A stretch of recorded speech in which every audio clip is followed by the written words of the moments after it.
On race weekends, Max Verstappen drives a machine that produces over 1,000 horsepower, corners at forces that would make most people lose consciousness, and is managed by hundreds of engineers monitoring every input in real time. His reaction time is measured in milliseconds. His lap times are measured in tenths of a second. The margin between winning and losing is, on most Sundays, invisible to the naked eye.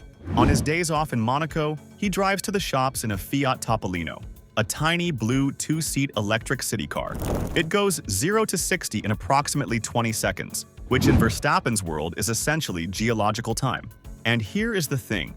Footage of him in that Topolino went viral because it is somehow the most revealing image of him that exists. That gap between the car he drives for work and the car he drives for life is exactly what his private collection is trying to tell you. The private man. Verstappen is, by the standards of his profession, unusually private. He does not post his garage on social media. He does not give tours. He rents his apartment in Monaco rather than buying it, not because he cannot afford to buy, but because he does not feel the need to own everything he uses. He is one of the highest paid athletes on earth, and yet the cars he is known to own are relatively focused and compact compared to most celebrities at his income level. Automotive media have estimated the confirmed vehicles at several $1 million, but his full garage remains private, and any figure is an educated guess at best. What is clear is this: the cars were not chosen for their price tags or for how they photograph. They were chosen the way a racing driver chooses things, for what they feel like from the inside, for what they demand from the person behind the wheel. He also had to ask his father for permission to buy his first proper car. That is where the story starts, the Renault that felt like a race car. Verstappen received his basic driving license in late 2015, which, in one of the stranger biographical footnotes of modern sport, was after he had already held an FIA super license and driven in competitive Formula One. He had been racing cars at the highest level on Earth before he was legally allowed to drive on a public road. His parents gave him a yellow Renault Clio to mark the occasion, a completely ordinary small French hatchback with almost no power and no pretension whatsoever. The son of Jos Verstappen, a former Formula One driver, received a gift card that his father could have driven to the supermarket. He kept it. He still has it. But the Renault story does not end with the Clio.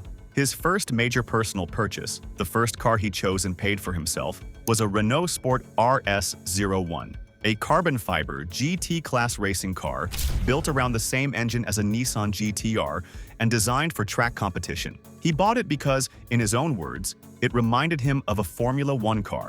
He then drove it around the circuit at Spa-Francorchamps with his father, Jos Verstappen, a man who has spent his entire adult life around racing cars, in the passenger seat and went fast enough to make Jos visibly uncomfortable on camera. The yellow Clio from his parents. The RS01 that scared his dad. Two Renaults, two completely different statements about who he is as a driver. The Porsche he had to ask permission to buy.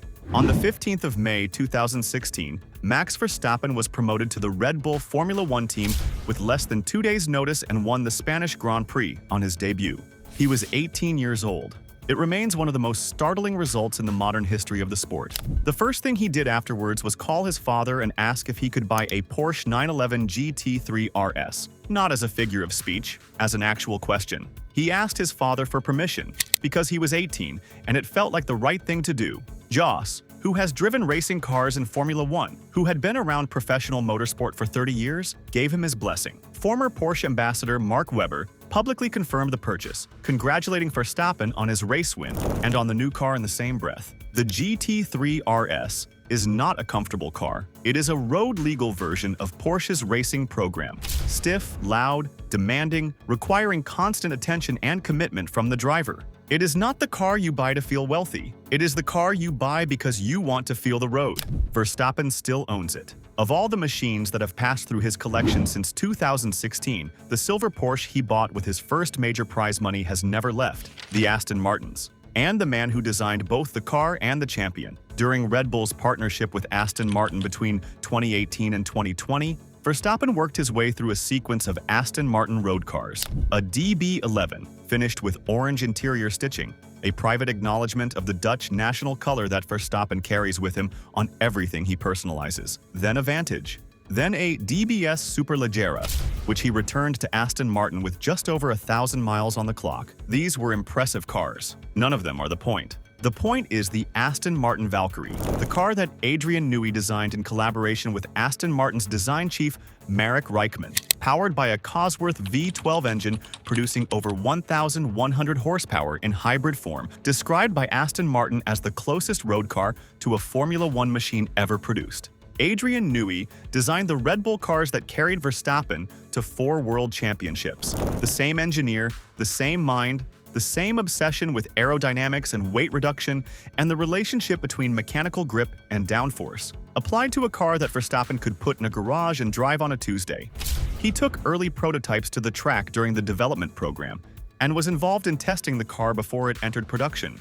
The Valkyrie is the car that makes the rest of the collection make sense. It is the clearest possible statement of what Verstappen values: not beauty, not status, not comfort. The feeling of a car that pushes back, the Ferrari he drives on his days off. Ferrari is Max Verstappen's most consistent rival. Every year, at most Grand Prix, the car on the grid closest to his Red Bull is a red one.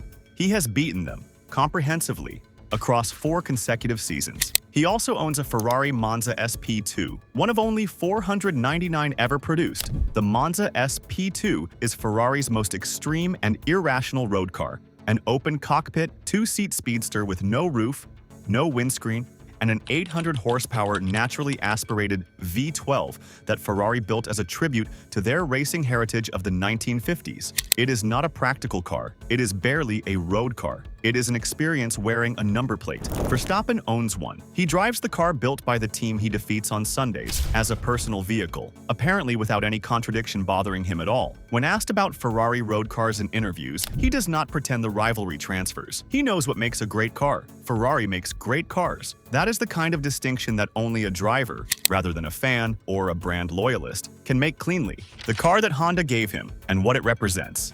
At the end of the 2022 season, at Honda's annual Thanks Day event at the Motegi Circuit in Japan, a ceremony the company holds to thank its racing drivers and the fans who support them, Honda chairman Seiji Kuraishi and Honda Racing president Koji Watanabe presented Verstappen with an NSX Type S. It was not a random gift. Verstappen won his first world championship and then his second in a Red Bull powered by Honda engines. The partnership produced 2 consecutive titles before Honda officially withdrew from the sport at the end of 2021, and then continued unofficially with the engines rebadged as Red Bull powertrains through 2 further championships. The NSX Type S was a physical object representing years of collaboration, trust, and shared success. The Type S was the final, most developed version of the second-generation NSX, a hybrid sports car that Honda built to demonstrate what they could achieve in high-performance road vehicles. Only available in North America and Japan, it was a Japanese specification car presented to a Dutch driver at a Japanese circuit. Whatever its specification, it is the only car in his collection given rather than purchased, the only one that carries someone else's gratitude rather than his own choice. That makes it different from everything else in the garage, and more revealing in its way than any of the cars he went looking for himself. The Topolino,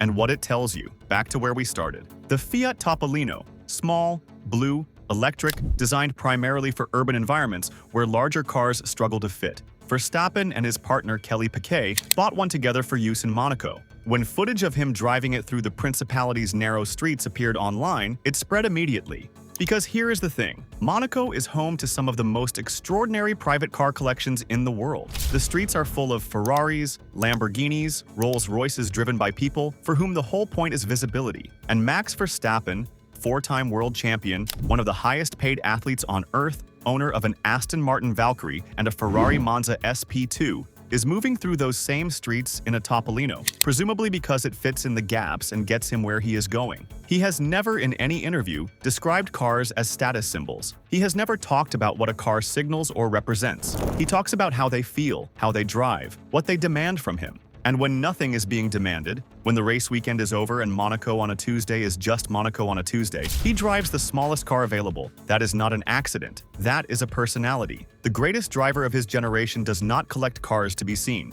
He collects experiences, the Renault that scared his father, the Porsche he bought with his first prize money and kept for 10 years, the Valkyrie designed by the same man who designed his championship car, the Ferrari built by his greatest rival, the Honda that represented years of shared championships, and the Topolino, because sometimes you just need to get to the other end of Monaco. Subscribe to Drive Directive and tell us in the comments, which car in Verstappen's collection surprises you the most?